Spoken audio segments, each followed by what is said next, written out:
Assalamualaikum warahmatullahi wabarakatuh. Hari ini kumpulan kami akan melaksanakan tugasan 3 iaitu bagi pembentangan perancangan projek. Ahli kumpulan kami terdiri daripada saya sendiri, Samihah binti Abdul Halim, yang kedua Ummu Balkis binti Zaharuddin dan yang ketiga Siti Khadijah binti Muhammad Yusra. Baiklah, bagi kertas kerja ini iaitu perancangan projek ini adalah di bawah tajuk Perkhemahan Unit Beruniform Puteri Islam bagi Sekolah Kebangsaan Bukit Raya Dalam. Perkhemahan ini akan diadakan pada 16 Disember 2021 sehingga 18 Disember 2021 iaitu pada hari Khamis hingga Sabtu. Tempat perkhemahan akan diadakan di Padang Sekolah Kebangsaan Bukit Raya Dalam. Kumpulan sasaran bagi perkhemahan ini, program ini dibuat khas kepada semua ahli PPIM iaitu tahun 4, 5 dan 6 bagi sekolah kebangsaan Bukit Raya Dalam ini yang melibatkan seramai 40 orang murid dan 9 orang guru pembimbing PPIM. Objektif perkhemahan ini, pada akhir perkhemahan ini murid-murid akan dapat merasai pengalaman dalam menyertai perkhemahan ini.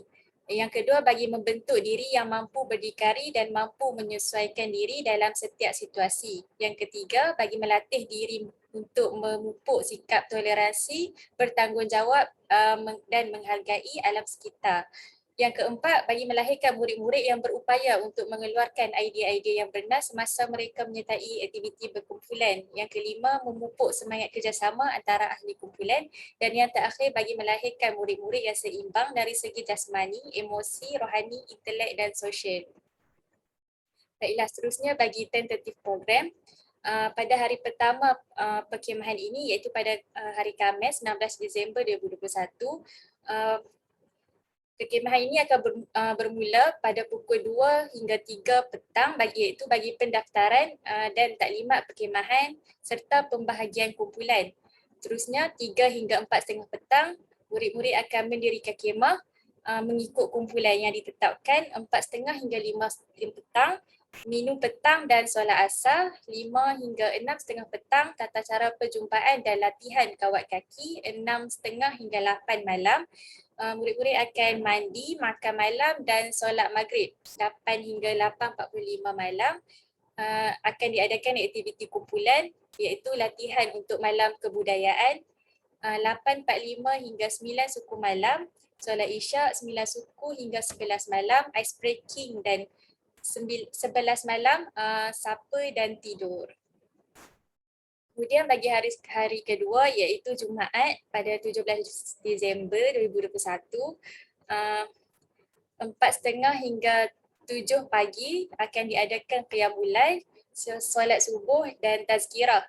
7 hingga 7:30 pagi akan diadakan senaman. 7:30 hingga 9 pagi, minum pagi dan pengurusan diri. 9 hingga 12 tengah hari akan diadakan aktiviti kumpulan iaitu ikhtiar hidup, pertandingan masakan tanpa api dan ala rimba.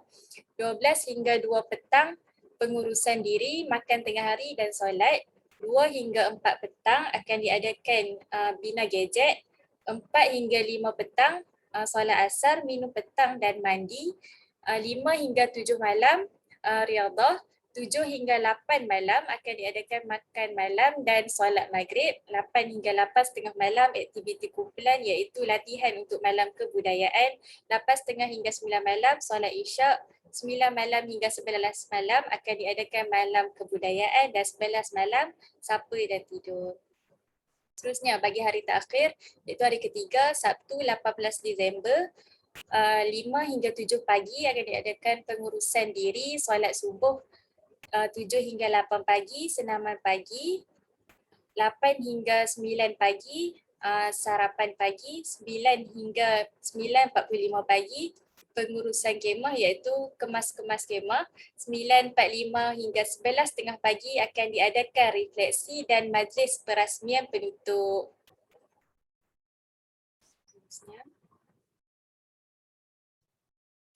Okey, seterusnya kita pergi kepada senarai semak. Next.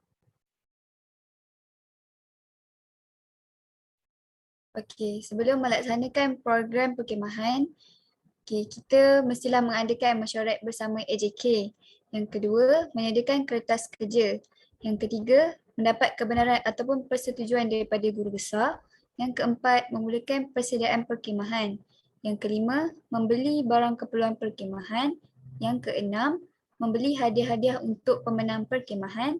Yang ketujuh, mengalihkan surat kebenaran dan pernyataan kepada peserta. Yang kelapan, menyediakan senarai nama peserta-peserta yang menyertai perkhemahan. Yang kesembilan, menetapkan peraturan dan syarat tetap perkhemahan kepada perkhemahan mengikut SOP kepada peserta perkhemahan. Yang terakhir, menentukan organisasikan pimpinan dalam kumpulan-kumpulan semasa perkhemahan. Seterusnya, semasa program perkhemahan dilaksanakan, AJK mestilah memastikan kesihatan dan kebajikan para peserta sepanjang perkhemahan terkawal dan terjamin. Yang kedua, memastikan prosedur keselamatan dilaksanakan dan dipatuhi. Yang ketiga, memastikan jadual perkhemahan dilaksanakan mengikut perancangan. Namun, perancangan tersebut boleh diubah suai jika berlaku perkara-perkara yang tidak dapat dielakkan seperti faktor-faktor alam, manusia dan lain-lain. Yang keempat, mesyuarat penyelarasan harus dibuat pada akhir aktiviti setiap hari bagi menilai dan membincangkan masalah-masalah yang timbul untuk diperbaiki pada masa hadapan. Yang kelima, memastikan pemantauan terhadap aktiviti dilakukan sepanjang masa. Yang keenam, memastikan SOP yang ditetapkan di dalam peraturan tetap perkhemahan dipatuhi. Okey, selepas program perkhemahan, AJK mestilah memastikan keperluan logistik atau peralatan perkhemahan ni mencukupi dan berada dalam keadaan bersih dan baik. Yang kedua, memastikan kawasan perkhemahan berada dalam keadaan bersih seperti sebelumnya. Yang ketiga, mengadakan postmortem bagi menilai semula aktiviti yang dijalankan dan mengenal pasti kelemahan-kelemahan untuk diambil tindakan selanjutnya. Yang keempat, membuat pembentangan dan membuat laporan kewangan dan aktiviti. Yang kelima, mengadakan surat penghargaan kepada pihak terlibat dan sijil pencapaian serta pernyataan kepada peserta perkhemahan. Dan yang terakhir adalah mendokumentasikan program tersebut sebagai panduan dan rujukan pada masa hadapan. Seterusnya kita pergi pada pembentang yang ketiga Siti Khadijah.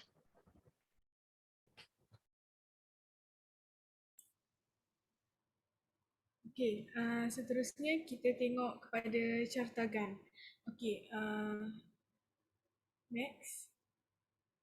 Okey, sebelum kita tengok cartagan bagi aktiviti perkhemahan PPIM ni, cartagan ni merupakan salah satu alat perancangan yang digunakan untuk menunjukkan takat kemajuan yang sedang dicapai dalam sesuatu aktiviti projek berdasarkan tarikh yang telah ditetapkan. Cartagan dapat digunakan untuk merancang sesuatu tugas ataupun aktiviti tanpa sebarang kelewatan. Okey, seterusnya saya ingin sebut kegunaan cartagan. Antara kegunaan cartagan adalah kita dapat merancang sesuatu program dengan mudah.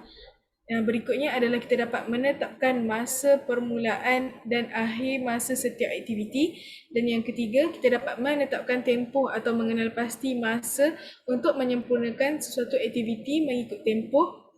Dan yang terakhir, kita dapat membantu membuat pemeriksaan dan perbandingan terhadap sesuatu projek ataupun aktiviti sebelum ni dan berikutnya. Pengurus ataupun ketua bagi projek ini juga dapat mengetahui kemajuan atau perkembangan sebenar suatu projek melalui cartagan. Okey, baik kita tengok. Dekat sini cartagan ni kita bahagikan kepada 2 bulan iaitu bulan November dan bulan Disember. Setiap bulan mempunyai 4 minggu. Okey, untuk aktiviti pertama adalah kita buat surat panggilan untuk mesyuarat agung PPIM. Kita buat pada minggu pertama November. Seterusnya kita buat mesyuarat perancangan program. Kita buat pada minggu pertama juga. Mesyuarat pelantikan jawatan kuasa dan pembahagian tugas juga dilakukan pada minggu pertama bulan November. Berikutnya adalah setiausaha menyediakan kertas kerja. Ini kita dilaksanakan pada minggu kedua bulan November. Pada minggu ketiga kita mulakan pengurusan surat menyurat seperti surat yang kita nak hantar kepada guru besar, ibu bapa dan sebagainya.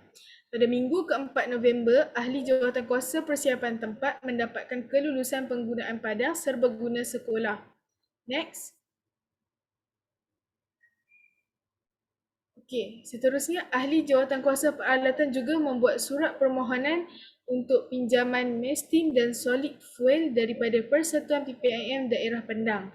Ini kita lakukan pada minggu terakhir bulan November sebab perkhemahan kita akan buat pada minggu ketiga bulan Disember.